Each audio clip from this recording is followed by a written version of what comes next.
Últimamente cada vez llegan más futbolistas japoneses al fútbol europeo y hoy junto a David Fer vamos a analizar las causas y las consecuencias desde Nakata hasta Takefusa Kubo.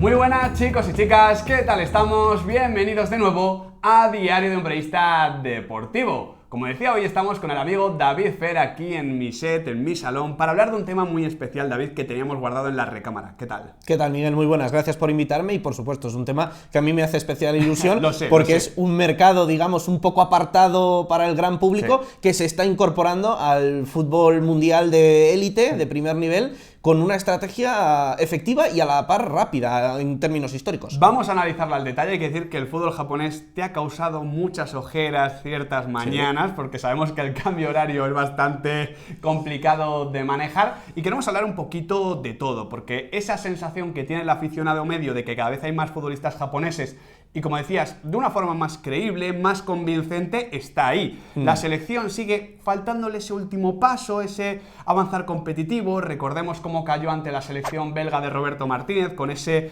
córner a favor que se trastoca y se convierte en un gol en contra después de haber tenido ventaja. Siguen cargando con ciertos estigmas, pero yo creo que se van a ir borrando poco a poco con la progresión de sus futbolistas, porque es que está ahí, es objetiva, no es una sensación. Vamos a comprobarlo mismamente con datos. El primer japonés, según la BBC, que hemos leído que llegó al fútbol europeo, que claro, muchas veces esto es complicado de analizar, fue Yasuhiro Okudera al Colonia en 1977. Hace ya unos cuantos años, eso sí, bastante más tarde que otros futbolistas de otras nacionalidades, de otros continentes, ¿no? Pero digamos que el primer japonés en ganar un título fue Shinji Ono con el Feyenoord holandés en 2002. Exacto. Un Ono que tampoco era demasiado conocido para el gran público, podemos decir.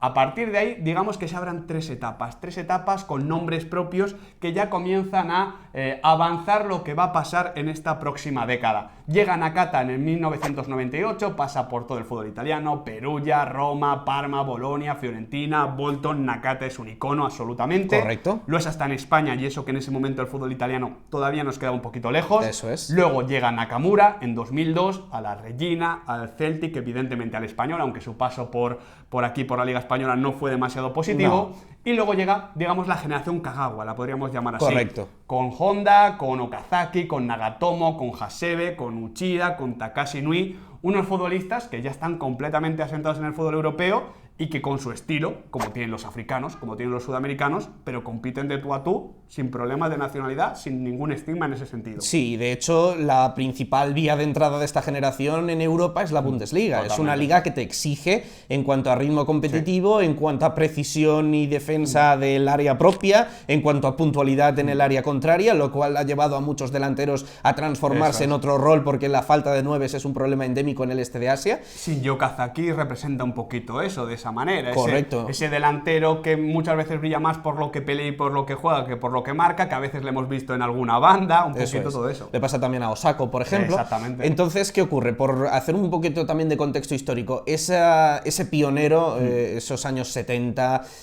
no son demasiado representativos, porque en aquel momento Japón es un fútbol que tiene mucha tradición, y de hecho el palmarés de la Copa del Emperador brutal, es casi tan largo como el de la FA Cup.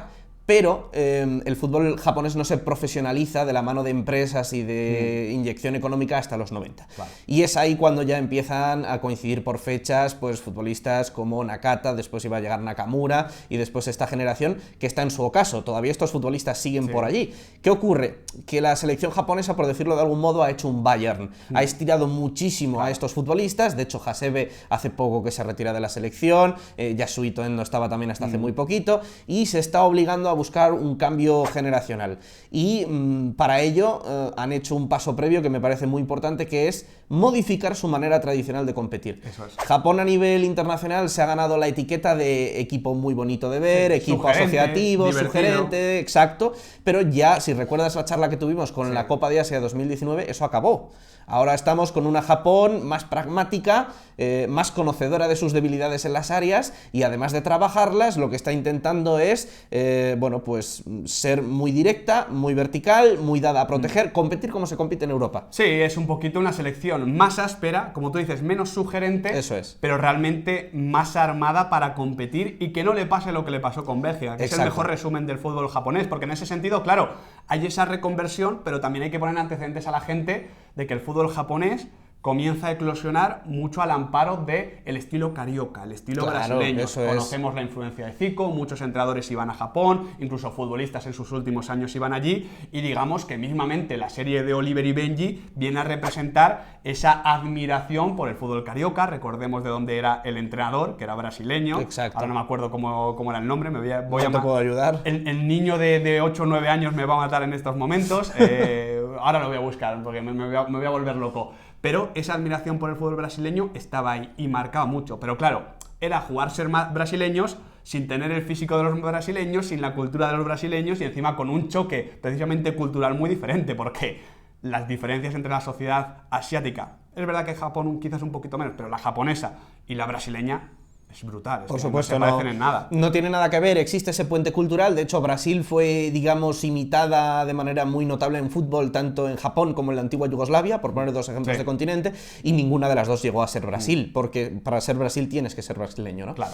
Pero poco a poco se ha ido avanzando en otra dirección, y sobre todo con la llegada de Vahid Halilhodžić a la selección, el estilo empezó a cambiar y todos sus sucesores, Akira Nishino y ahora Moriyasu, pues están trabajando en esa dirección. Y de hecho Moriyasu tiene un papel para mí fundamental para entender este salto, este paso a la generación Kubo, Abe y compañía, y Takura, por ejemplo, que también es propiedad del City, y es que es un formador, es un técnico muy formador, muy consciente de lo que es salir joven al extranjero, porque él como futbolista llegó a tener una prueba en el Manchester United, tiene a su hijo jugando en Australia, valora la salida temprana al extranjero, es decir, que no solamente te quedes en lo japonés, porque Japón también ha sido una sociedad muy cerrada por motivos políticos durante muchos años, y ha estado trabajando en inferiores desde prácticamente que se colgó las botas. En torneos pues 2006-2007 ahí tenía ya un papel de entrenador formativo, y ahora es simultáneamente seleccionador absoluto y seleccionador olímpico, porque Japón se ha obligado a sí misma a hacer el recambio al estirar tantísimo el chicle de la generación de los Honda, Kagawa, Okazaki y compañía, y qué mejor manera de obligarte a poner jóvenes que organizar tú los Juegos Olímpicos. Totalmente, siempre es un acicate para hacerlo. Era Roberto Cediño, el entrenador evidentemente de Oliver y Benji, que tenía cierto problema con el empinar el codo, podríamos decir. Cierto problema. Pasa a veces. Sí, a veces la vida se tuerce. Sí, en ese efectivamente. sentido. El caso es que además estabas haciendo hincapié en el tema de la formación, y aquí me parece muy interesante también aludir a que, por ejemplo, hay muchos entrenadores españoles, una barbaridad en el fútbol japonés formativo. Hay mucho técnico salido de la Masía y de sus diferentes ramificaciones que han ido a Japón. Se está buscando también un cambio de estilo en ese sentido. Al final, los futbolistas asiáticos y los japoneses en particular siempre van a tener una técnica cuidadísima, van a ser asociativos, futbolistas con vocación ofensiva, pero claro, hay que darle esa transformación de la que estabas comentando, y realmente en la nueva generación ya vemos esos cambios, esa confluencia de tendencias que lo que está haciendo para mí es enriquecer todo, ¿no? Sí, siempre por supuesto. está el anhelo de lo brasileño, la cultura europea más pragmática y ese carácter asociativo inherente del fútbol japonés, que en Oliver y Benji, insisto, que es un referente cultural que ha marcado muchas generaciones, tanto en Europa como allí, pues estaba siempre implícito. Ahora vemos a Soya Nakajima en el Oporto, con 25 años, a Ritsu Doan, que nos encanta, en el PSV con 21. Ese es el heredero de Honda. Sí. Y el heredero del Chucky en clave PSV. Exactamente, incluso con el pelo es bastante Honda en ese sentido. Takefusa Kubo, ahora está en el Mallorca, es propiedad del Real Madrid, 18 años, y ya estaba en la cantera del Fútbol Club Barcelona. Hay una foto espectacular que espero estar poniendo en estos momentos, con Eric García y con Ansu Fati en la misma generación. Y hablando mejor castellano que nosotros dos juntos. Casi nada. Creía que ibas a decir que Eric García y que Ansu Fati. No, que nosotros desde luego, y con un desparpajo, yo me parto con Takefusa Kubo. Ahora, en la cantera del Barça, en el Barça B, está Abe con 20 años. Tomiyasu, que nos encanta también en el Bolonia, central, con 21 años. Y en el Bolonia jugando de lateral derecho y muy bien. Es que a mí me gusta muchísimo, el heredero de Hasebe, de nuestro mito Hasebe. Bueno, sí, o de incluso ahora que se va a retirar Yoshida, sí, o también, que le queda poco. Que por planta seguramente... Claro, es que en Japón va a tener más necesidad de que sea central, yo creo. Que medio centro, exactamente. Luego Kamada en el Inter de Frankfurt, 23 años. Minamino en el Red Bull Salzburgo, 24. Minamino además es producto de la cantera de la factoría Red Bull, es decir, que lleva ya ahí muchos años. Miyoshi, que está en el Amberes, que a mí me gustó mucho en la Copa América, con 22, y el último prácticamente en llegar, como decías, Ko Itakura, que ahora mismo está en el Groningen, pero que ya se ha hecho con sus servicios el City, 22 años, un centrocampista que también en la Copa América dejó muy buenas sensaciones. Eso es. Vemos que la lista es larga en cantidad, es larga en calidad, es rica en perfiles, es verdad que hay varios, digamos, repetidos, futbolistas bajitos, técnicos, asociativos, sí, ofensivos, que empiezan en la banda pero le gustan meterse por dentro, pero en general digamos que es una invasión que ataca todos los frentes. Sí, hay dos demarcaciones que faltan y que desgraciadamente son muy importantes en el portería. fútbol. La portería y el 9. Digamos que Benji no ha tenido relevo. No, efectivamente. De hecho, en portería están buscando perfiles como el de Daniel Schmidt, que está yendo con la selección, y en la posición de 9 faltan figuras convincentes. Pero es muy rica en el resto de demarcaciones esa lista y la podemos ampliar porque hay que dejar clara una cuestión, y es que ha cambiado la puerta de entrada a Europa. Muy importante. Normalmente era la Bundesliga en estos principios de siglo XXI más o menos. Y más con Kagawa, que al final es que esto tiene mucho de efecto llamada. Basta que triunfe un futbolista para que el resto entiendan que ese mercado se puede atacar. Correcto. Y sigue habiendo algunos, porque por ejemplo está Kamada en el Eintracht de Frankfurt, bueno... Pero ahora Bélgica es la que está atrayendo ese talento, donde hay ojeadores que se creen el talento japonés, apuestan por él. Tenemos a Junya Ito jugando la Copa de Europa con el Racing Genk, y sobre todo afecta también el hecho de que Bélgica y Japón, a pesar de que ese partido del Mundial acabara mal para los japoneses, Bélgica es un país muy importante para ellos. Hay buenas relaciones políticas, buenas relaciones comerciales, buenas relaciones en cuanto a lo futbolístico, porque se ha visto que Bélgica ha madurado a una generación que la ha llevado a ser número 1 del ranking FIFA, y están imitándola. Y por ejemplo te encuentras que el Sint-Truiden, que es un club por el que entró a Europa Tomiyasu, que le hemos mencionado ahora, es propiedad de una empresa comercial japonesa. Con lo cual, bueno, pues vas viendo enlaces que te llevan a ver en Bélgica, también un poquito en Países Bajos, lo que es el Benelux, la nueva puerta de entrada de los japoneses a Europa. Y ese me parece también un enfoque interesante, porque en Bélgica es una liga también con posibilidad de desarrollo de jóvenes. Claro. Ha pasado mucho con muchos futbolistas africanos, por ejemplo, han tenido siempre una relación con la Academia Spire, con ese tipo de fútbol muy potente en lo físico, que en Bélgica encontraba una buena forma, un buen trampolín, podemos decir. Exacto. Digamos que no es tan perfecta para potenciar a los chavales como Francia, porque Francia sí que tiene algo más de exigencia por las masas sociales y las aficiones. En Bundesliga ya hay que llegar, digamos, más hecho, con lo cual Bélgica es el punto intermedio. Y me parece que les viene perfecto por cómo está cambiando la selección y sobre todo porque se están animando más a salir jóvenes. Me parece que se están uniendo muchos factores para que se den esos objetivos que pretende la federación de ganar un mundial en 2050. Me parece osado, lo van a intentar. Todo esto sin descuidar el fútbol local. Claro, es que esto me parece importante porque antes estábamos hablando en el Off the Record y me decías, David, que el objetivo es ganar el mundial en 2050. Vale, eso nos suena un poquito complejo a día de hoy, pero bueno, el fútbol cambia muy rápido. Pero me decías un objetivo que también me parece muy ambicioso. En 2030, que sea la cuarta liga del mundo. Sí, ese parece ya muy complicado porque van tarde, pero digamos que no quieren perder de vista el fútbol local.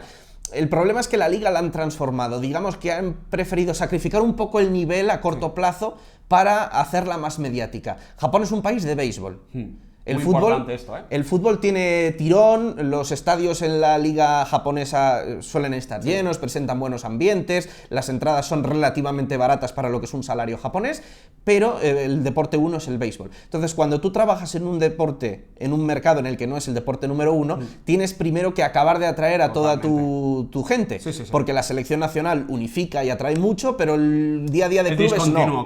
Claro, entonces, ¿qué han hecho? Pues pasar de tener una liga con mucho talento local, muy competitiva en Asia, han sacrificado un poquito eso, aunque Urawa Red Diamonds se ha colado en 2 finales de Champions en los últimos 3 años, lo cual no está nada mal, pero han sacrificado un poquito el nivel para ganar en cuota mediática. Y por eso te encuentras fichajes, digamos, que te pueden sonar un poquito sospechosos, tipo Andrés Iniesta, David Villa, Fernando Torres. ¿Por qué? Porque esos fichajes son mediáticos, porque el público que ve a la selección en los mundiales conoce a estos futbolistas y al verlos a 2 manzanas de su casa se animan a ir al estadio y los chavales ven que el béisbol está bien, pero oye, el fútbol también está bien y en mi país vienen talentos extranjeros, igual hay que darle una oportunidad. Entonces, estos chavales que están atraídos en casa, igual se apuntan al sub-12 del equipo que le queda cerca. ¿Y qué ha hecho la liga japonesa? Cuidar que todos los equipos tengan como mínimo un sub-23, que estos equipos pueden llegar a jugar si lo desean en la última liga profesional, en la tercera división de Japón, un sub-18, un sub-15, incluso ya un sub-12.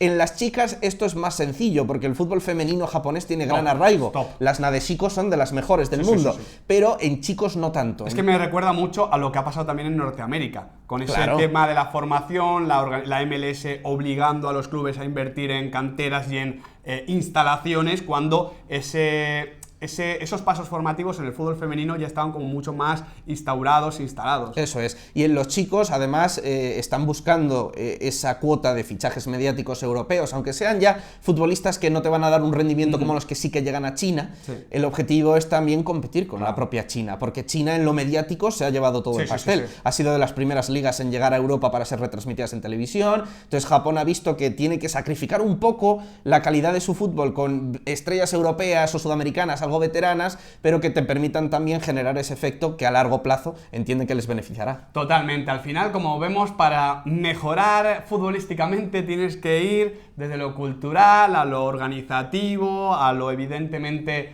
más social, enraizar con la sociedad, tener referentes. Por eso me parece muy importante que esta nueva generación encuentre la forma de tener campeones y tener líderes, que quizás es lo que más le ha faltado al fútbol japonés, tener a un campeón de la Copa de Europa, tener evidentemente a un referente como puede convertirse Takefusa Kubo, porque al final está muy bien tener ídolos extranjeros, está muy bien ser del Barcelona, del United, del Real Madrid, pero si Takefusa Kubo, si Abe, si Miyoshi, si quien sea la rompe, pues evidentemente empatizas mucho más y atrae mucho más. La imagen de uno de estos levantando la orejona sería súper potente, porque ahora ¿quiénes son las estrellas? Pues jugadores que tenemos en segunda división española, como Kagawa o como Kazaki, porque han ganado una Premier, han ganado una Bundesliga, Gaku Shibasaki también. Entonces necesitas también ver que eso no es cosa del pasado, que no se está acabando, que es un poco la sensación que da. Claro, que no solo has desembarcado, que no solo has llegado, sino que también estás triunfando. Y yo creo, sinceramente, que por lo que le veo a Takefusa Kubo, es el que más condiciones tiene para poder conseguirlo. 18 años aún. Es que vamos a verlo, que ya ha marcado su primer gol en la Liga Española y aunque está teniendo un inicio un poquito complicado, porque la primera división es complicada, es un jugador con muchísimo talento, como demostró en la pasada Copa América. Por eso queríamos tratar este tema, porque era muy global, muy interesante y porque explica una percepción que todos teníais, que cada vez hay más japonesas, o japonesas, más japoneses, supongo que japonesas también. Supongo que también, cerca de nuestro fútbol y siendo importantes, como por ejemplo Takashi Inui, que en la Sociedad Deportiva Eibar lo ha hecho realmente bien. Muchas gracias, David Fernández, por pasarte y comentar este tema, como digo, tan interesante que sin ti no podría ocurrir de esta manera. Un honor, Miguel San.